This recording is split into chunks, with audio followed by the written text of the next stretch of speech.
I asked you, did you even know where the goalposts were? Could you see them through the fog, or did you figure if I just hit it straight, that'll be good? When the fourth quarter came around, I started seeing the fog roll in. I walked out in the field at one point to see if I could actually see. I got out there, it was a little blurry. I couldn't necessarily see the ball, but just had a little faith in God that He put me through.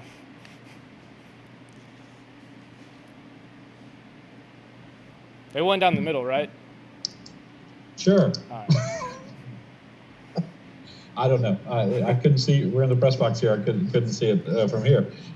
Maybe they can see it on TV. I mean, it's the school record kick. I mean, how confident can you be on a kick like that? But before that, the guy throwing the shoe, did that make you like run over and start warming up because you're thinking Zach's going to punt the ball? I was definitely disappointed when I saw that we got to fourth down. And then I saw him throw the shoe, and I kind of gave a fist bump. Kind of knew we were about to get a first down.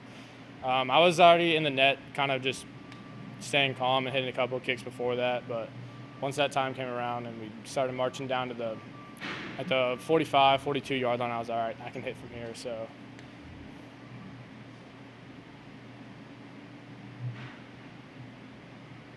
Cade, I mean, going back to your freshman year, you went through some normal growing pains and kind of found your rhythm. I mean, to think, biggest kick of your career happening right here, I mean, just walk us through, I guess, your evolution to get to this point.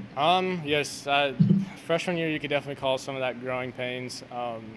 Learned a lot, came in as an 18-year-old and kind of went through like some things like, probably should have done that, probably should have done this.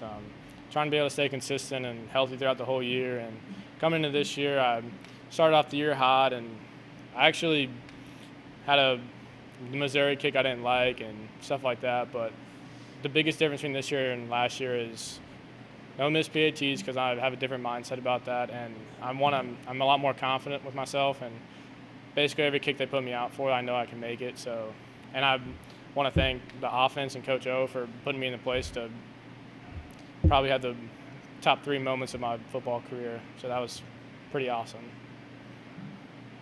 Okay, the stakes were pretty high because they had called timeout, which meant they had time left if the kick was not good, or even if it was.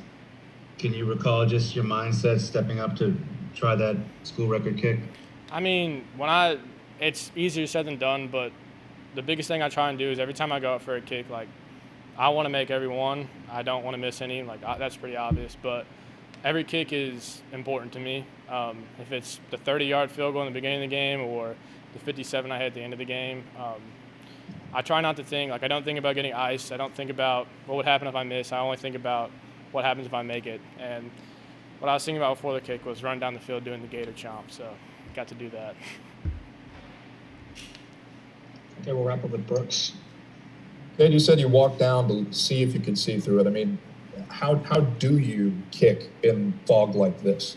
I mean, I guess it's the same thing. Like, for me, kicking field goals isn't aiming at the upright. It's aiming down a line and finding the spot. So just I know where the uprights are and find a spot and aim towards that. It's not like it was completely, like, white and I couldn't see the uprights. I could see them faintly. It was more I just couldn't see the ball flying the whole way, but I just picked a spot and trusted it, and it worked out.